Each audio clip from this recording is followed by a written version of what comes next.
Comment చేయండి. ఈ విషయం మీకు తెలుసా? శనిదేవుడంటే దేవతలందరికీ కూడా చుక్కలు కనిపిస్తాయి. కానీ ఆ శనిదేవుడికే చుక్కలు చూపించింది ఎవరో తెలుసా? ఇంకెవరు? మన హనుమంతుడే. అసలు ఏం జరిగిందంటే, ఒకరోజు శనిదేవుడు హనుమంతుడి దగ్గరికి వచ్చి, హనుమా, ఇప్పుడు నా వక్ర దృష్టి నీ మీద పడింది. అందుకే నీ తల మీద ఎక్కి కూర్చుంటా అని భయపెట్టాడు. అప్పుడు మన హనుమంతుడు చిరునవ్వుతో చూసి చాలా ప్రశాంతంగా, సరే ఎక్కి కూర్చో అన్నాడు.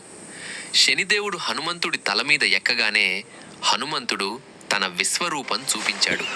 పెద్ద పెద్ద బండరాళ్ళు, భారీ పర్వతాలు అన్నింటినీ తన తల మీద ఎత్తి పెట్టుకోవడం మొదలుపెట్టాడు. పైన పర్వతాల బరువు, కింద హనుమంతుడి శక్తి, మధ్యలో ఉన్న శనిదేవుడు. బాబోయ్, చాలు, ఆపు, నన్ను కిందకి దింపు మహాప్రభో అని గట్టిగా అరిచాడు. చివరికి శనిదేవుడు హనుమంతుడి ముందు వంగిపోయి, ఇక ఎప్పుడూ నీ జోలికి గాని నీ భక్తుల దగ్గరికి గాని రాను అని మాటిచ్చాడు.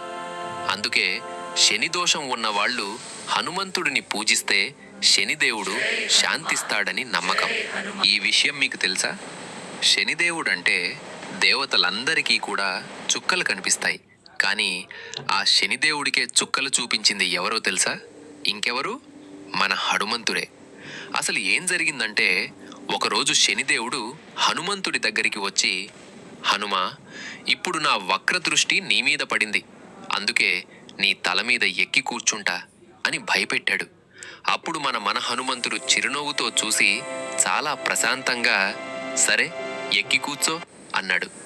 శనిదేవుడు హనుమంతుడి తల మీద ఎక్కగానే హనుమంతుడు తన విశ్వరూపం చూపించాడు.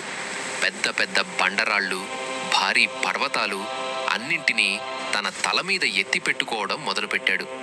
పైన పర్వతాల బరువు, కింద హనుమంతుడి శక్తి, మధ్యలో ఉన్న శనిదేవుడు.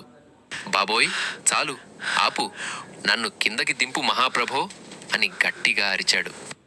చివరికి శనిదేవుడు హనుమంతుడి ముందు వంగిపోయి, ఇక ఎప్పుడూ నీ జోలికి గాని నీ భక్తుల దగ్గరికి గాని రాను అని మాటిచ్చాడు. అందుకే శనిదోషం ఉన్నవాళ్లు హనుమంతుడిని పూజిస్తే శనిదేవుడు శాంతిస్తాడని నమ్మకం. ఇలాంటి మరిన్ని చుక్కలు